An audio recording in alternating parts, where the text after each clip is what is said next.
Hello, welcome to the Bear Watch Project, a podcast where two gay bears discuss everything and anything television and film. I'm Oscar, and I like all things television. And I'm Garrett. I like everything movies. On today's episode, we are going to discuss the Thunderbolts trailer that premiered this week. That television is back. We're so excited. And the third episode of Agatha All Along. But before we get into the Agatha All Along episode, we're going to start with some cinematic news and what we've been watching this week. So, take it away, Oscar. What have I been watching this week? Big Brother, Double Eviction Week. I know I keep talking about reality shows, but I just love a good reality show. And then again, the new episodes of The Circle dropped.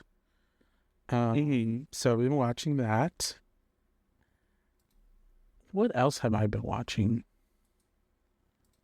Who got evicted, or has the eviction happened yet? How do you watch Big Brother?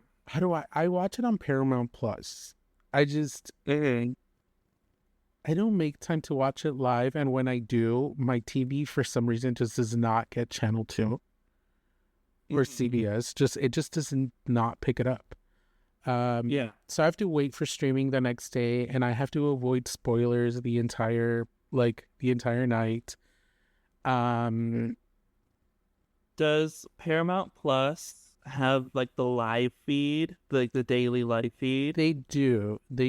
I used to be such a big Brother fan that I used to watch the live feeds, but then that is such a huge amount of time to be wasted. I'm not knocking the live feeds because you get a lot of good information about the players and what they're really like and the stuff that, they're not going to show on live TV.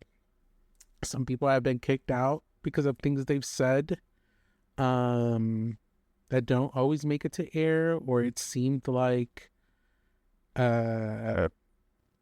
some things they wanted to hide some stuff from the audience, but hey, there's a live feed, you can't really hide it. Oh yeah. But I no longer watch the live feeds. It's just too much work. I saw something on TikTok regarding Big Brother. When Trump got elected, I saw the housemates finding that out, and that was wild. It's crazy to think that they don't know what's happening in the world, that they're just stuck in this place. Yeah, it's crazy to be secluded for that amount, 90 days. That's why. Is it longer now? How did it? Or is no? It's still 90 days. Oh, it's still 90 days. Celebrity Big Brother is 2 weeks. Oh my. Carson Kressley was on it. Yes, that's my fact. Other than that, I finished watching Drag Race Mexico, which was exciting. Did we like the winner? So, I do like the winner. I was surprised that she won, only because I just thought there was somebody else who I thought would have won. Spill. But the winner was spoiled for me. Because I didn't see it I didn't start watching the season until a month later, when the entire season dropped, when it had finished already. So Gotcha. Somewhere along the way, I found out who won. So yeah, but she did amazing. Yeah, she deserved her win, I guess. Dude, me being shady. Girls, they're so shady. Yeah. What up with you? What about you? What have you been watching? I've been watching everything. I'm gonna run through TV shows and then movies. English Teacher, the 5th episode this week. I didn't love it.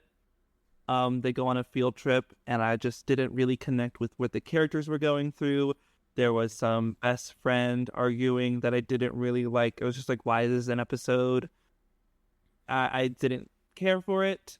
And then I watched the season premiere of, I guess, series premiere of High Potential. I finally saw that. I saw the first 2 episodes. I've only seen the first one. I liked the first episode. I really like the main character and her family situation. I think that's really fun to get to know her. But you don't really get to know a lot of the LAPD characters. And that's who I want to get to know of more, because that's who she has to help, instead of her just continuing to put everyone else down because of her high intelligence. Which, I mean, work queen, like, you deserve everything you're getting. Like, higher job, higher wage, you deserve it, you're smart, get it, get that bag. Yeah, no, I agree. I agree. I agree. I like the actors that are playing the supporting cast. Yeah, I think we'll eventually see more of them. I like Jane Olsen though. Like, she's great in that. She's very good. I love her fur coats. Like, her fashion is great. I really love it. Did you notice who wrote and directed the first episode? More so, who created the show? No. Okay. I screamed when I saw the name. First of all, this is based off of a French show, I think. Could be Dutch. We'll fix it in post. Please correct me in post. But it's a European show that this is based off of. And Drew Goddard created it for the US, and he wrote at least the first episode. For the audience, if you don't know who Drew Goddard is, I love him. He wrote Cloverfield, and he wrote and directed a bunch of episodes for The Good Place. So I love him. I will watch anything he works on. I trust him completely. He's smart. And I think having him back on network TV is really good for everyone. Yeah, it's been a good show so far. I know you said you haven't watched the second episode, but it's been good. I can see though how it can, like, we need to get more. So we do need to get, what's going on with the people she's helping. We need to get a little more, a bit more layers to make it. Yeah, like, you get the police chief lady, and then you get the lead detective. You get some tidbits, a lot of conversations between them, but it's the 2 desk people that I'm like, I want to know more about them. So that was the TV I watched. In theaters this week, I went to go see Transformers 1. I had really no expectations for it. I was excited for it, though, because animation is one of the genres of film that I really love and respect. And I had a really great time. I think this might be my favorite thing Keegan-Michael Key has ever done. Anytime Bee, or Bumblebee, as we'll later get to know him probably in further movies, is hilarious. I love his Badassatron bit. It happens multiple times throughout the movie. It's very funny to me. It's just absurd. I love it so much. And I think it's a really good time. I was kind of getting bored with the characters until B showed up, because then, like, the humor really picked up in a way that I think it just worked for me. But otherwise, I want more. I want a Transformers 2 and a Transformers 3. It's just really good vibes, because I think I watched Transformers Prime when it was on the Hasbro channel. And I watched that, and I really enjoyed it. My introduction to Transformers was Beast Wars. Okay. And I was obsessed. Like, I had the toys. I still have just one toy that I kept from that era. I don't know where the rest went, but I still have one that I have still from that era, which is probably my favorite. But I just love the concept of Transformers as these animals. Um, the movies were okay, especially like the first one. I did see the Beast Wars one, which was okay. The Age of Extinction. I Are we talking dinosaurs, or do you mean the No. most recent one? The most recent one. One of the most recent ones, yes, where Optimus Prime is a gorilla. Okay. Yes, I remember that. Was he a gorilla? Yeah. Or was that a different Transformer? It's a that was the different gorilla? Optimus. Okay. It's Optimus I don't know Primal. the lore. Okay, you're correct. Now it's entering my brain. I just forgot that movie because I don't really care for Anthony Ramos Mm-hmm. as a human being because he's not nice to the people he dates. I'll put it nicely. I was just like, I was just a big fan of the cartoon, and that's kind of the only Transformers stuff I've ever followed. Mm-hmm. I haven't specifically cared about the lore. I did read a book when I was growing up. I think that I did read a book when I was growing up that was essentially what the plot of Transformers 1 is. I would like to find that book again. My mom probably has it. I just want to know how close that story was to what this movie became, just like my nerdy stuff. But that was the movie I saw in theaters. I watched Crawl yesterday because of the hurricane. And that was what I watched. But I'm going to break the format immediately. I forgot where I put it. When I was growing up, I'm a bit of a gamer. On the Wii, I played Epic Mickey, and the remake of it got released this week. I've been playing it on the PS5, and it's just been fun, nostalgic vibes. I love that you get some of the old classic Disney shorts on there. So I watched something if we need to bring it back into the format. And I mean, games are their own kind of cinematic masterpieces sometimes. I've been playing Final Fantasy VII Rebirth. I know this is not a podcast about games, but I mean, they're good stories too. I mean, some of them are like, they make you cry, they make you angry. Like some games have better stories than a lot of movies sometimes. Some games are just movies, like Until Dawn or The Quarry are essentially I love those. a movie. Yeah, I've watched people play Until Dawn. I have The Quarry, but I'm scared, and I would say I don't want. I played Until Dawn maybe like 2 or 3 hours worth of it, and I just couldn't. The Last of Us, which is another game that people love. My anxiety was just through the roof the entire game. That I think I got 4-5 hours into it, and I just stopped because I was like, I can't keep doing this to myself. It's good. They're good stories. I played The Last of Us. Didn't get very far because I'm just bad at shooting games. But that game, if your character dies, you get to retry that level. If I'm playing The Quarry or Until Dawn, and I make a dumb decision and kill one of the characters, I'm stuck with that, and I'm gonna get so depressed and bummed. I don't want to kill London Tipton. No, I don't want to kill Brenda Song. No, thank you. It's gonna maybe bum me out. Let's get into a bit of some more news. We had, at the time of recording, today we found out that Dame Maggie Smith has died at age 89. Did they release how she passed yet, or just the fact of her I passing? don't think so. Okay. It's still very sad. You know Maggie Smith from... Yeah, we know Maggie Smith from Downton Abbey, and she played Professor How do you say it? McGonagall. Okay, Sorry, from the Harry Potter series. McGonagall. That was my best attempt at a British accent at this particular moment.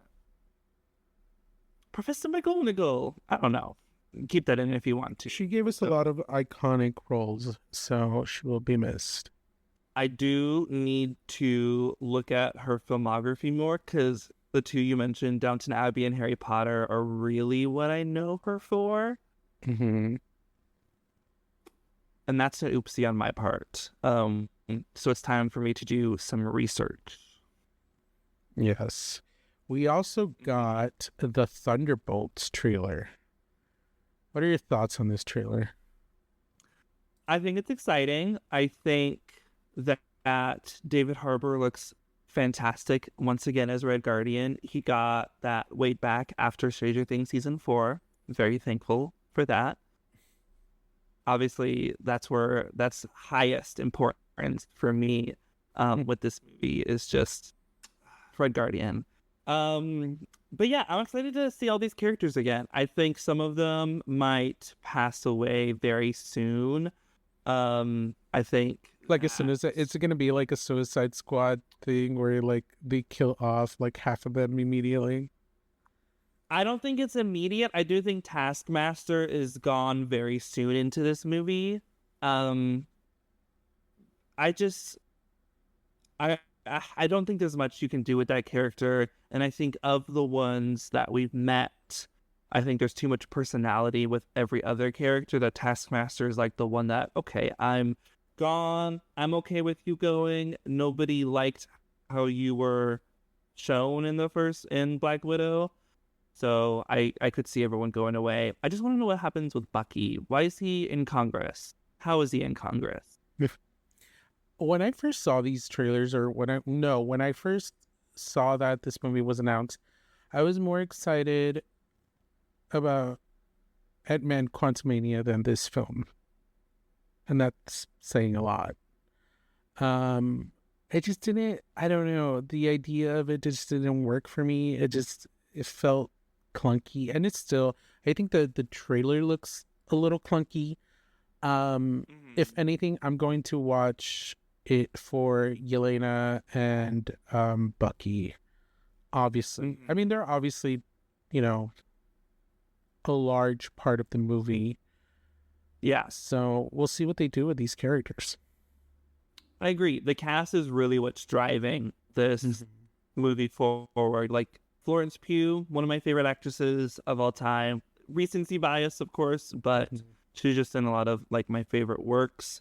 I am very high on this movie. I think that Marvel needs to take some risk and do more practical hand-to-hand combat stuff. I think Shang-Chi was exactly what the MCU needed when it came out, and I think that Thunderbolts asterisk possibly Dark Avengers it might be what we need to see. And we just need to figure out what Val is doing. I need to know more about Val and what she's doing in the Avengers Tower. She's kind of a polarizing character. It's like we've seen her several times in the MCU, and we still don't know really what her thing is, what the motivation is, what's the point of getting this group together. Like, there's been a lot of setup for this movie in phase 4 and 5. So this movie has to be good to make that all pay off. Why was Val at the end of Falcon the Soldier? Why was she getting a little Yelena to go after Hawkeye? We just need like answers. I think Wakanda Forever tried to give a little bit more about her, but I think it confused us more that she's the head of the CIA, that she is married to Everett Ross. No, that's not his name. The guy from Sherlock. I forgot what his character's name is. I know who you're talking about, though. Alrighty, so something we know we have both watched this week is the 3rd episode of Agatha All Along. Oscar, without spoils, what did you think about this episode? I thought it was a smart episode. I'll say that. Mm-hmm. We were able to get a lot of little information, just from very small bits. I mean, small mentions of things. It was a very smart episode. I agree. I think there's a lot of individual perspectives within the coven that are now being able to match with each other. So I think it's interesting to see how characters view Agatha and then relate that information to other characters. I had a really great time with this episode. I think it was the funniest episode so far. Sharon is just a brilliantly hilarious character. Everything that came out of her mouth this episode is either funny or extremely haunting and sad. Yeah, I agree. I mean, she continues to be one of my favorite characters. I mean, she was already good in WandaVision, and I just love this actress so much because she puts so much work into this to make it look so effortless. And I feel like her character was used kind of as a tool early on, right? A tool for the audience. You're surrounded by witches, and here's this kind of non-witch character, which, gives the audience kind of that, what would it look like if I was walking through? Yeah. She's a surrogate character. Yeah. So that the coven can explain, here's magic, here's what this trial means, here's how we relay exposition. But yeah, I think it was a really entertaining episode overall. I think there were some fine scares. I don't think the horror in this episode really worked for me in structure-wise. I don't think there was like anything to set up these scares, and then they happened, and then they were over, and I was meh on them. But overall, I think like this episode was really good. It's giving us a direction of where like the series is going. And I'm excited for more in the end. I don't know why I have this image in my head of like, what if the Kardashians was a horror episode? See, I know why you're thinking that. It's because the production photo of them with all their Botox pictures. I actually had that thought before that. Prove it. Where's the receipts? For real. I saw timelines. I was thinking Kardashian horror episode just because of the house and how they were in that set and they're all dressed nicely and everything. And I didn't see the Kardashian thing until early this morning. I will get into it later, but I was getting Gossip Girl from this.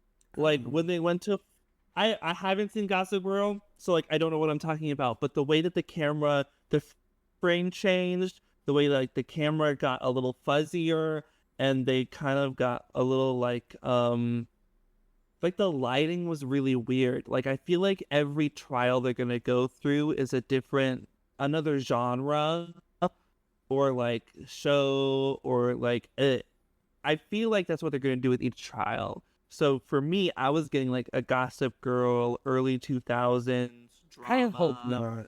I hope they don't do that. Because it's kind of like they're repeating what WandaVision did so great, right? I'm like... Yeah, but it's also like, it's a sequel. We already got it in the first episode and they did it great. I can trust that they can go through dramas, because we did sitcoms and now we can go through dramas. And maybe with the Vision series, we'll get like sci-fi. Thematically tie them all together. Okay, I could see it. Yeah. I don't hate it. But I liked it. It made there be a clear distinction of we're on the witch's road, and because it actually feels like TV. I don't like that the Marvel television shows have the film aspect ratio, I wish they were full screen.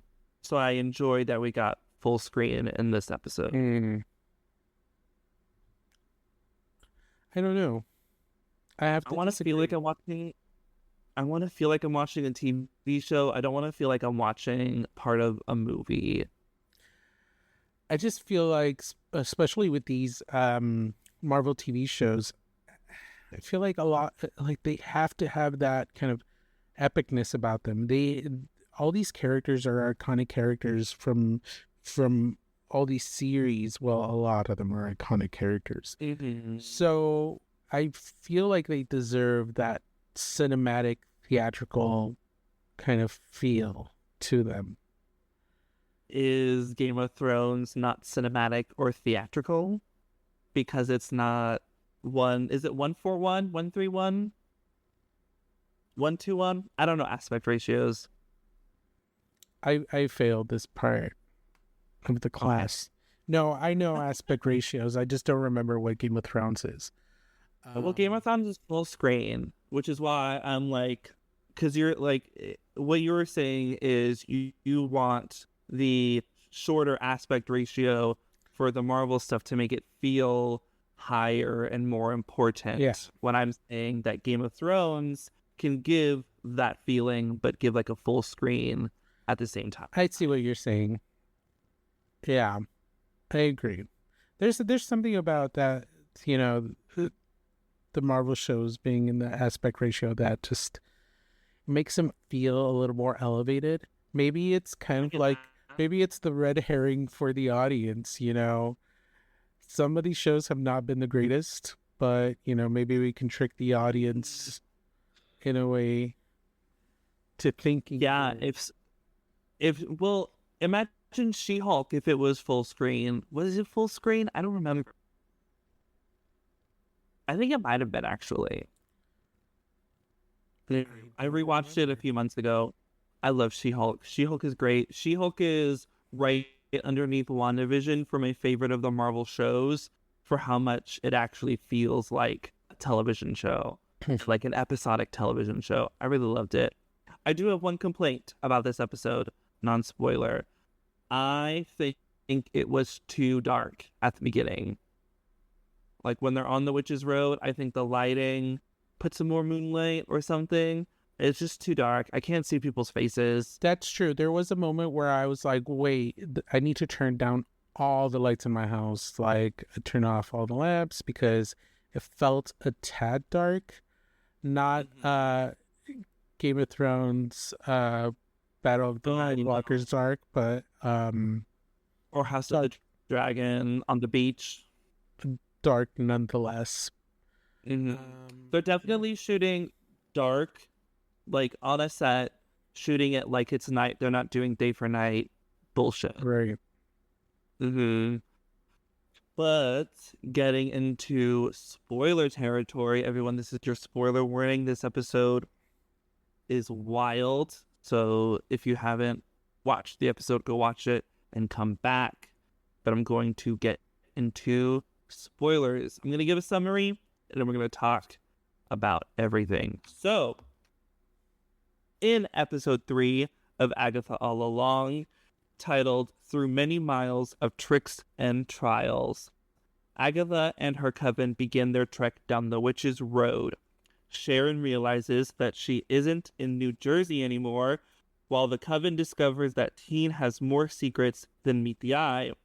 But who put that spell on him?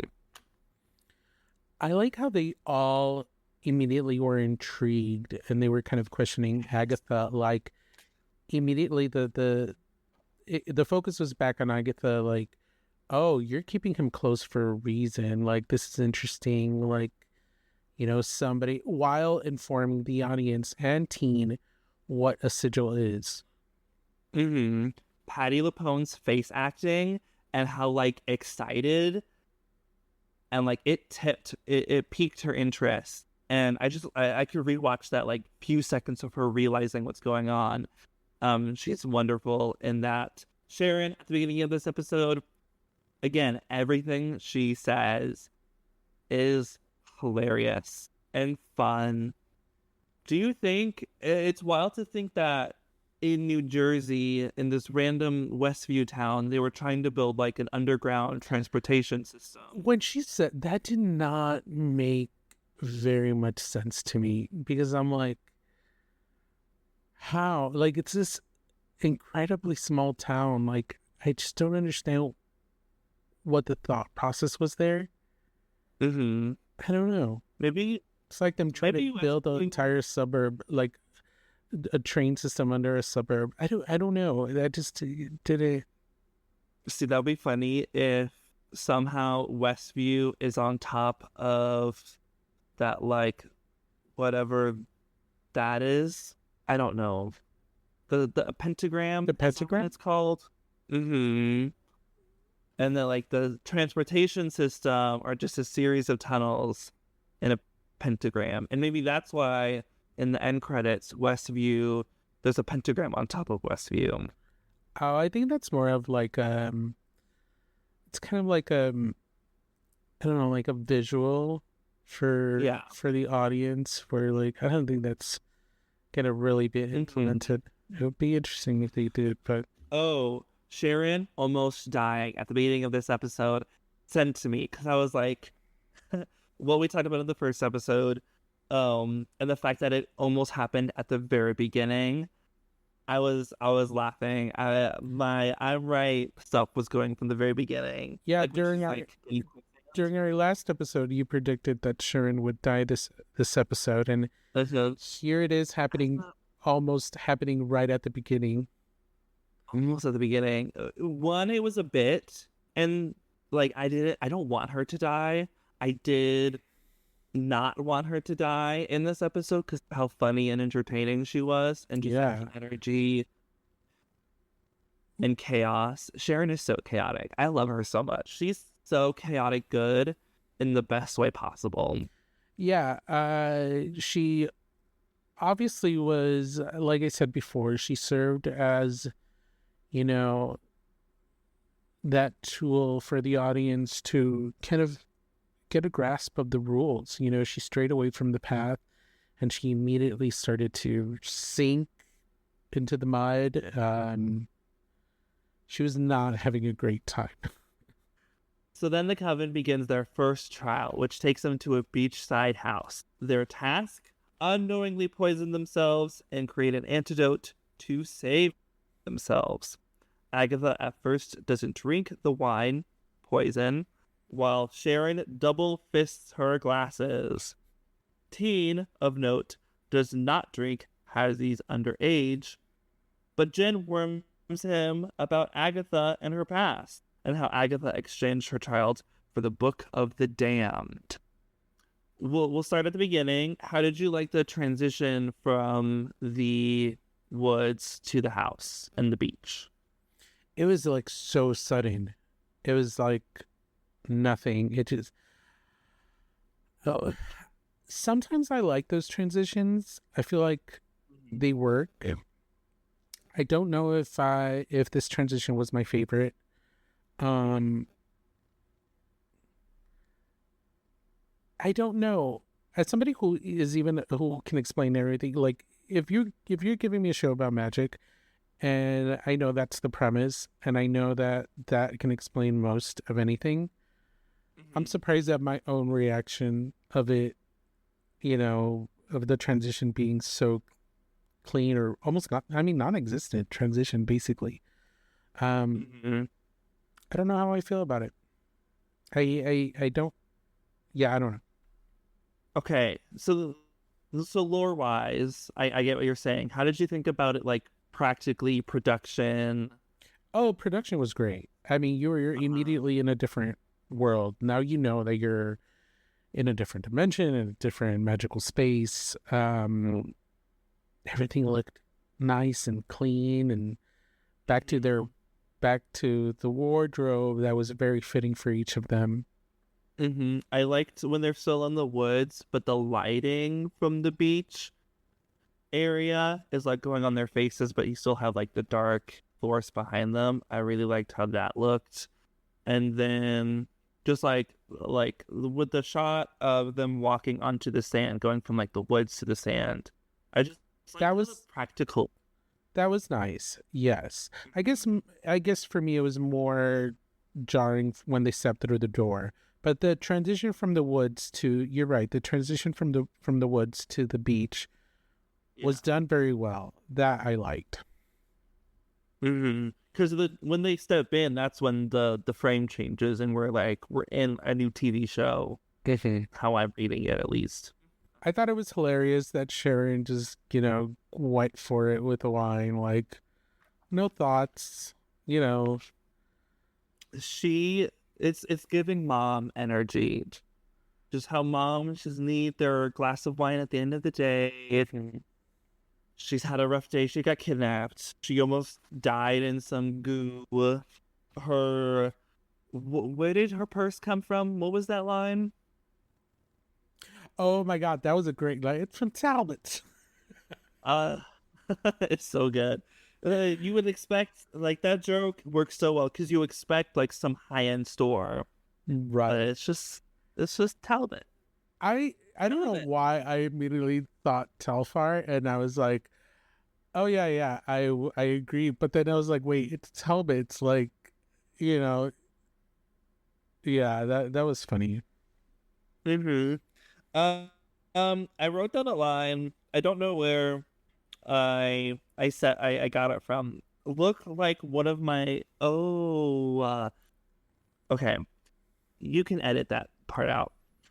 Something I really liked how this episode is kind of it's not about Jen, but you're getting a lot of Jen in it. And how when the costume changes that she like looks at herself and she's like, oh, I look like one of my customers. Like she's realizing at this moment she looks like that she's the audience she's trying to pander to.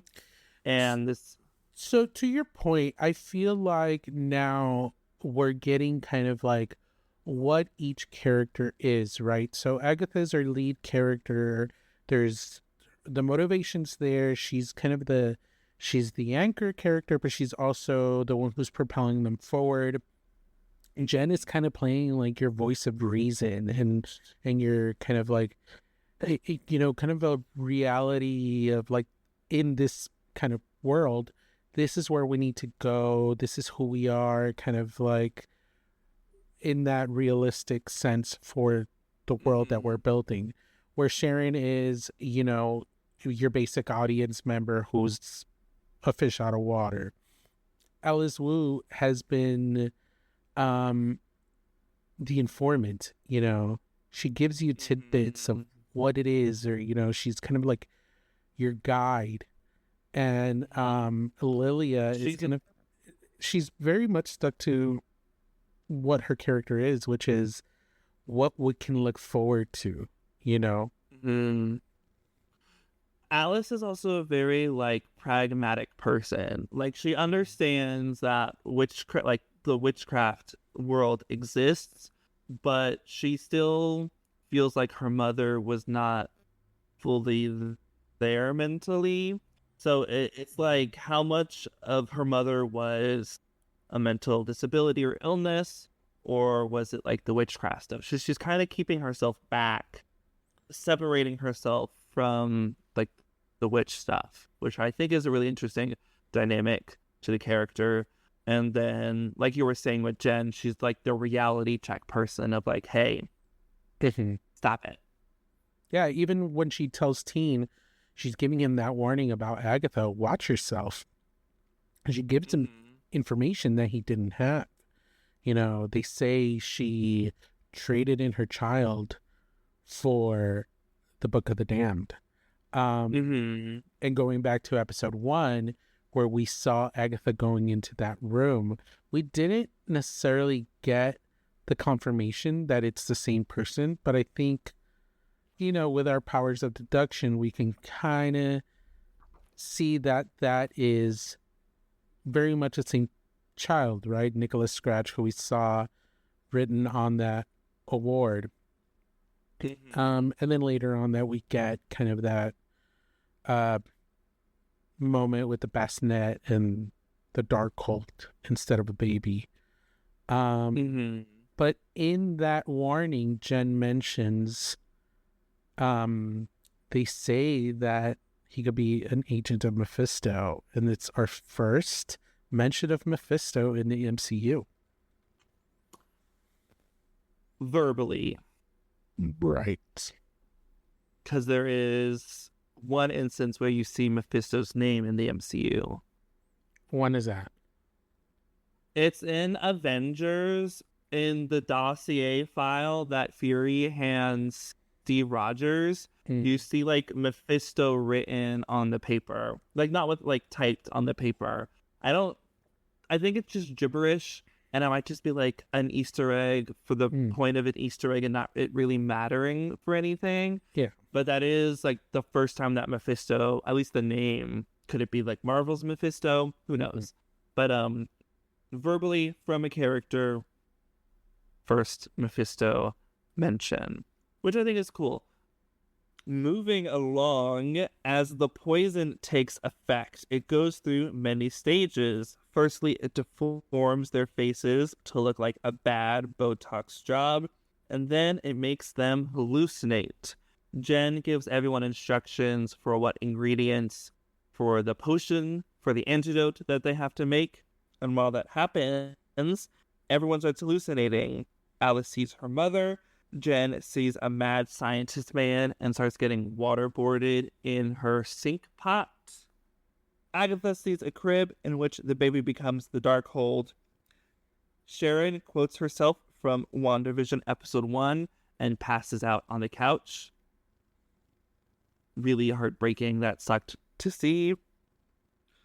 And Lilia sees a small girl and says that they're dead. They're all dead in Sicilian. Yeah, I mean, well, the first effect was kind of hilarious. I mean, they're all bloated and it just looked funny. It was a nice, funny bit. There's a TikTok out of all the cast members seeing themselves, like seeing each other with that prosthetic makeup on. Yes, they're dying. It's so funny. You're gonna have to send it to down me. below. Oh yes.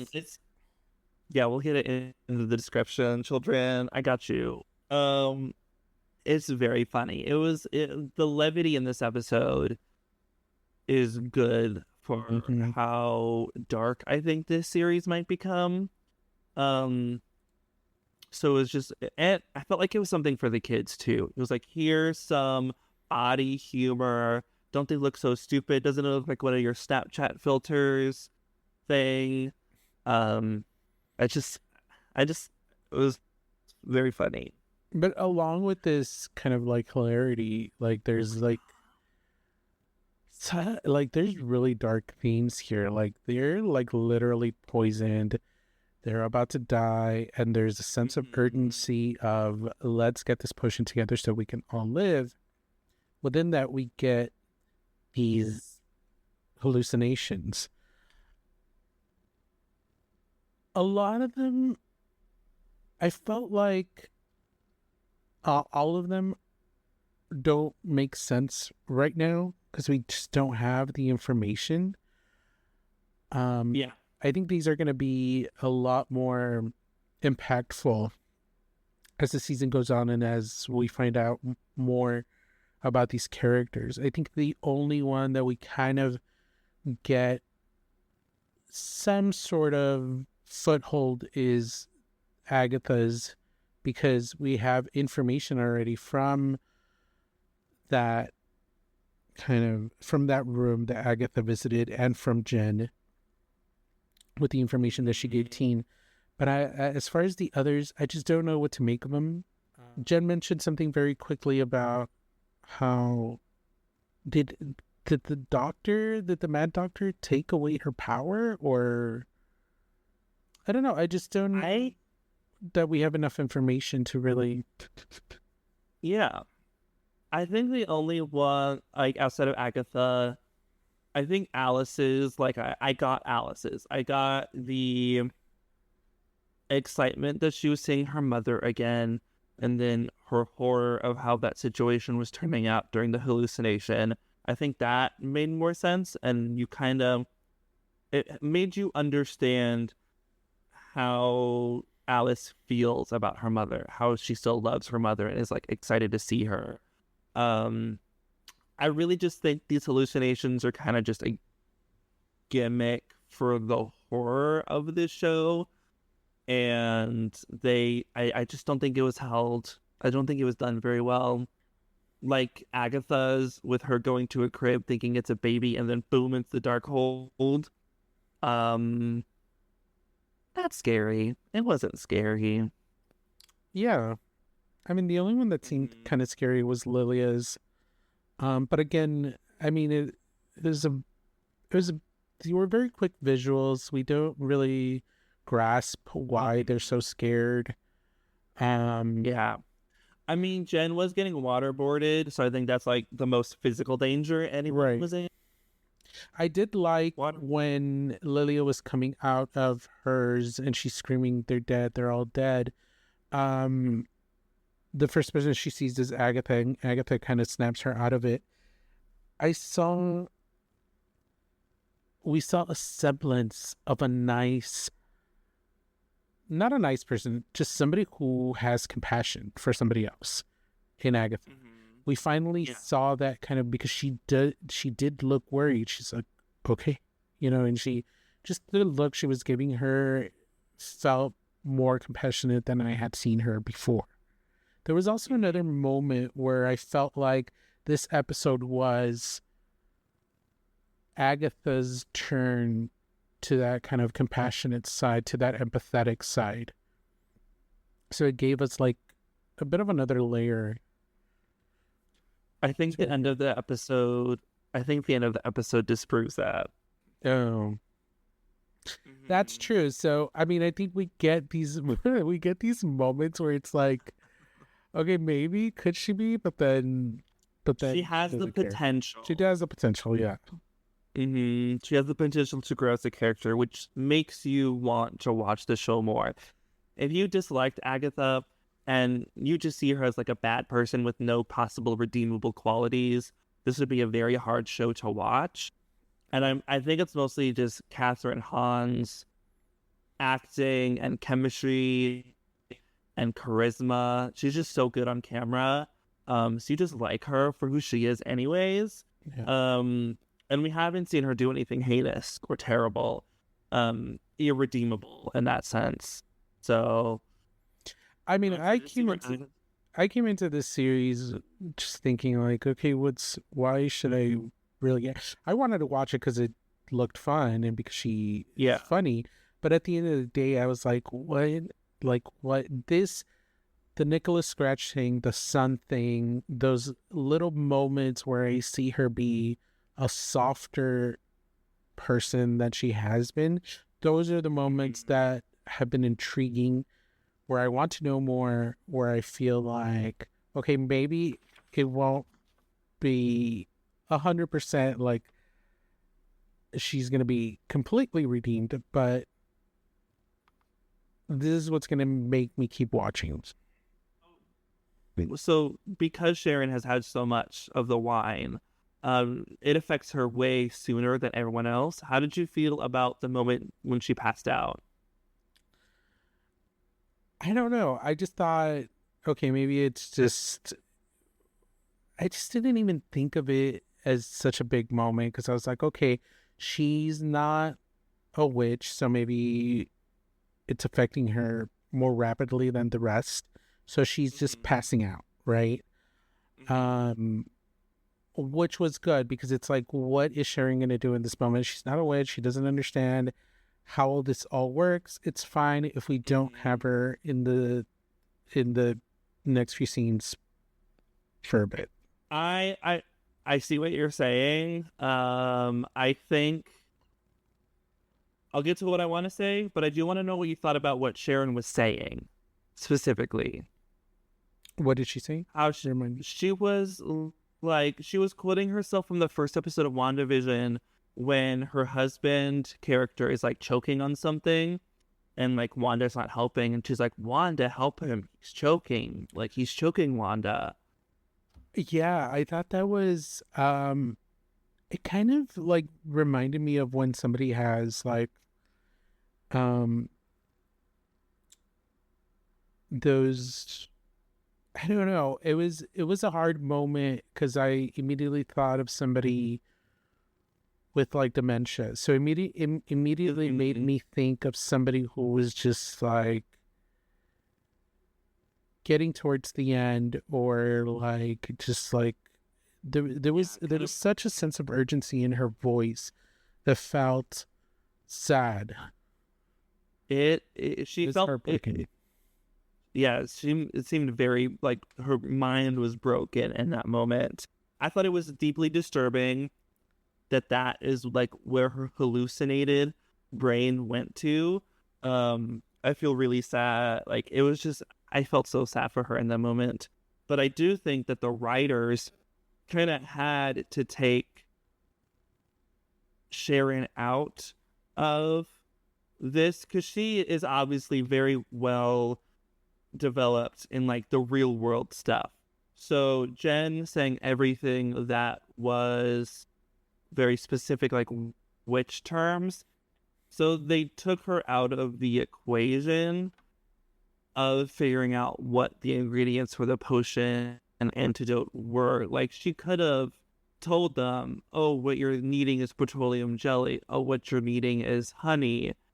And I just think they wrote themselves into a situation they didn't have to create drama and problems for the characters. It's sort of a knock against the episode because I'm like seeing the cracks in the writing, but it doesn't hurt it overall because I think the episode is good in the end.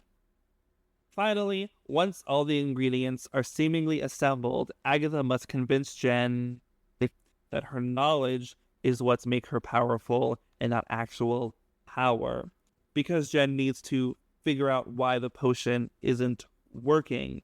When she does, she realizes that it's the blood of the unpoisoned that will save them. Once the potion is complete, all of the coven members minus Sharon take it while like physically able to drink something, and they escape into an oven. However, once they get out, they realize that Sharon is dead. And Agatha asks who Sharon is. End episode. That was a really funny. And the look that all the coven members give her is daggers from all of them. Like, what? Oh my gosh. How can you say that? Is so a really funny way to make an extremely upsetting event feel lighter than it is. Yeah. I like how they all came together to make this potion to kind of like, we all got to survive when they were all trying to get through the oven, because if not, they were gonna, it's such a weird visual of like, we have to go into this hot ass oven because water is coming and we're all gonna drown or something. And them having to shove Sharon's body into the oven. What a heartbreaking moment. I mean, Sharon was such a great character, and the fact that we lose her so early. I mean, again, it's a show about witches. What is Sharon going to be doing with these witches? I get exactly. It makes sense, but I just hate to be losing her. She's completely out of her element, which is why, like, jokingly, I was saying that she's gonna die. She did not get her Scream Queen moment like I really wanted her to. Do you think she's gonna stay dead, or is this a physical gag where they're just talking, think she's dead, and then like she's gonna like spit up water or something, like big gasp? So yes and no. I want her to live, obviously, because she's a great character and because frankly she's been through so much and she does not deserve this. I mean, she went through the whole thing with Wanda.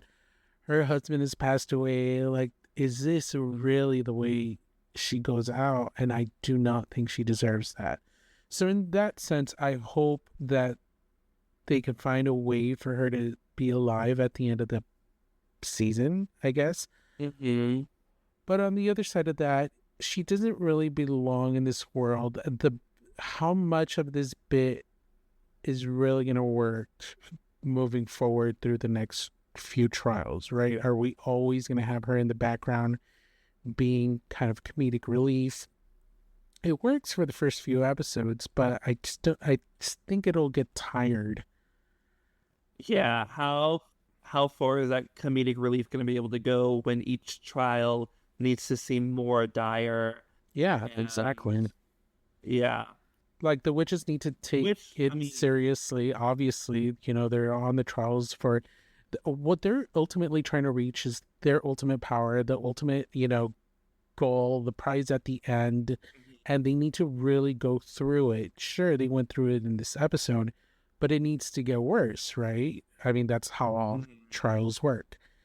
And having Sharon there, not only being a comedic relief for the audience, but also she kind of hinders them, right? Because they already kind of cared for her.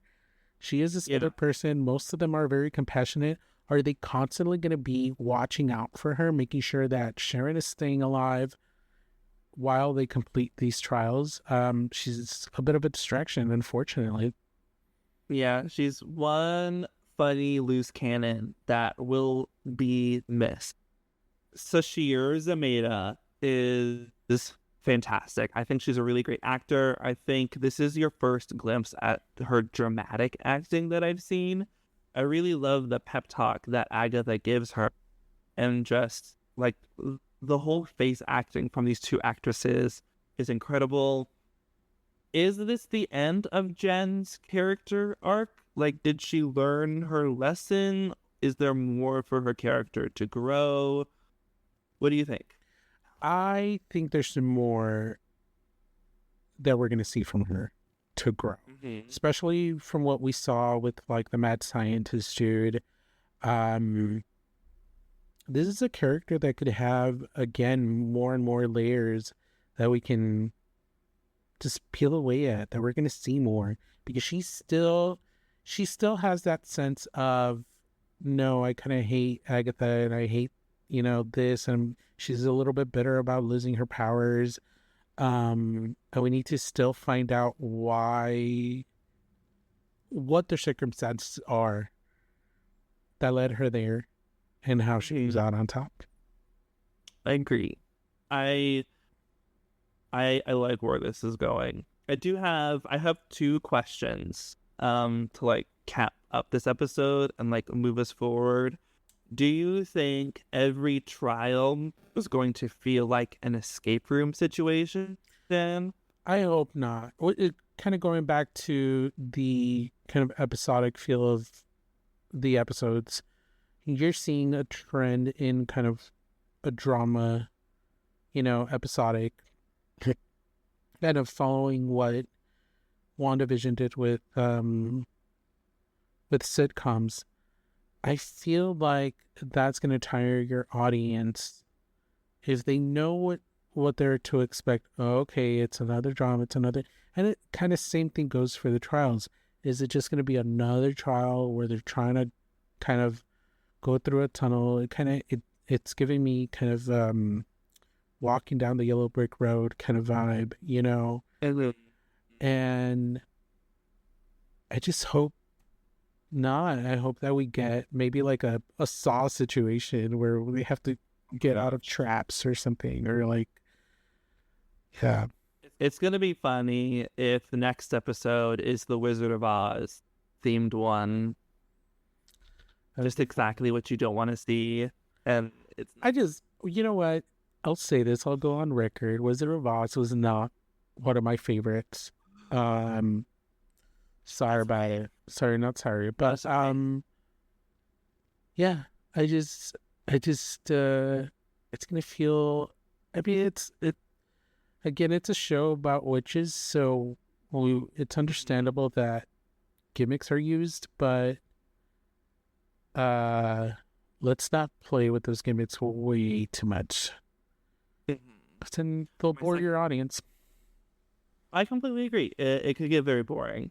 My second question, are we going to have a death per episode or like every trial? Or is like Sharon the only death that we really get up until towards the end? Because I think it would be really fun to see all of the witches make it, and then with their character arcs decide if they actually want to get that power that Agatha is wanting so bad. I agree. I think there will be a price to pay. You know, we already know Agatha paid a price the last time she went through the trials, right? I think each of them are going to have a price to pay. So I hope all of them survive till the end.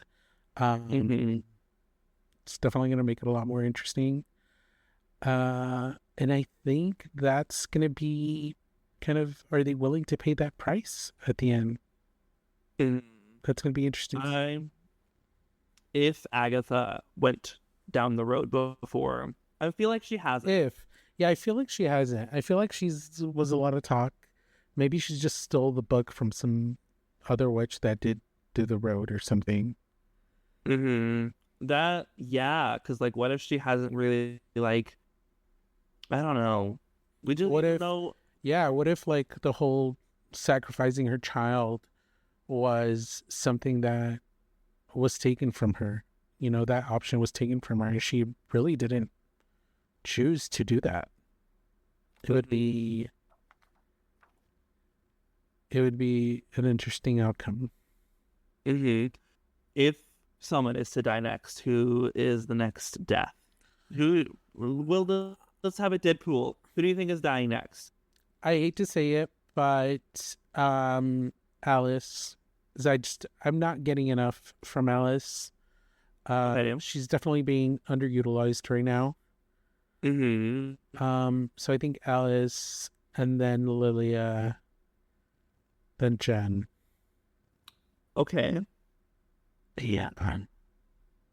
I think it could be, with how, thinking about the writing, I think that we've gotten to know Jen the most, and Jen, of all of the ensemble cast, is the most further into her arc. So I think next episode maybe we'll learn what her past was, and then she's the next one to go. Because like Sharon, I think we got everything we could have from Sharon in these 2 episodes that we saw her in. She was in the first one too, but not really. Alice, I don't think we have enough yet for her character arc, for her, like, her journey, her lesson, for her to die, essentially. Like, thinking about horror movie structure and everything, it makes sense who's died so far. Yeah, no, I agree. I think it would be a complete loss to lose Alice without really finding out too much, but then again, she's the one we know the least. I mean, maybe they think the audience isn't that invested, and you know, if she did die without us really knowing more about her, would it be a great loss? I don't think so. But yeah, of anyone else, she's the one that practices magic the least. Right. But she is a blood witch, so she probably has, you know, more power than the rest. Based on her character, what kind of witch do you think? Well, she's the protection witch, right?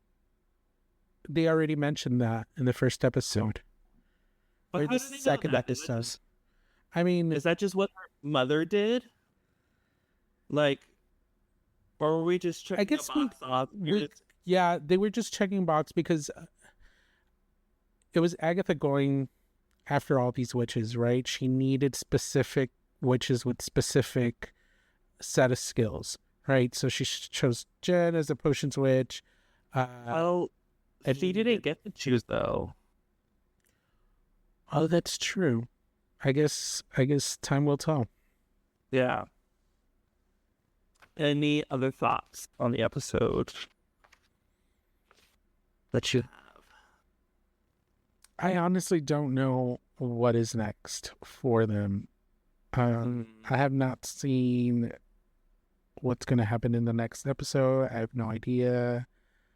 I don't know what's to come. I guess another trial, and we'll see if they all make it.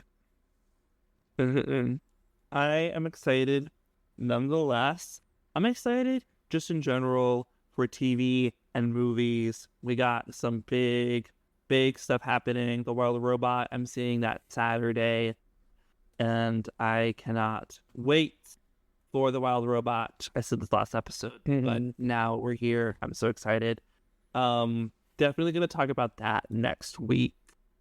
And then TV-wise, the Penguin started. I didn't even talk about the Penguin. I'll do it really quick. I think it's fine. I was tired when I watched it, so I enjoyed all the talking scenes very much.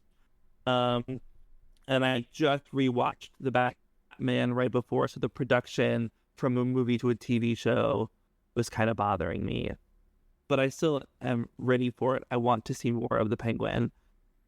But I have to wait till Sunday now to watch it. I'm going to be catching up on everything that I've missed this week so far.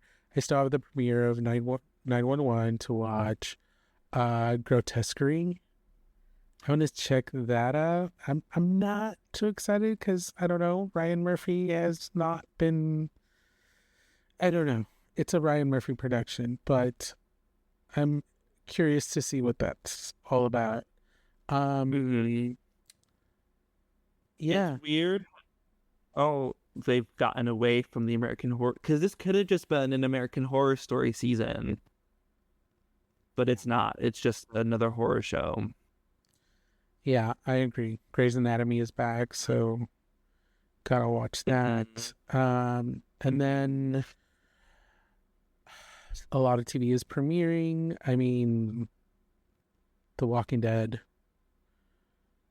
is coming back. The finale of Circle. When Daryl Dixon? When does that start? It's starting this week. I haven't even watched the first season yet. I'm butthurt about I'm butthurt about the physical release of Daryl Dixon.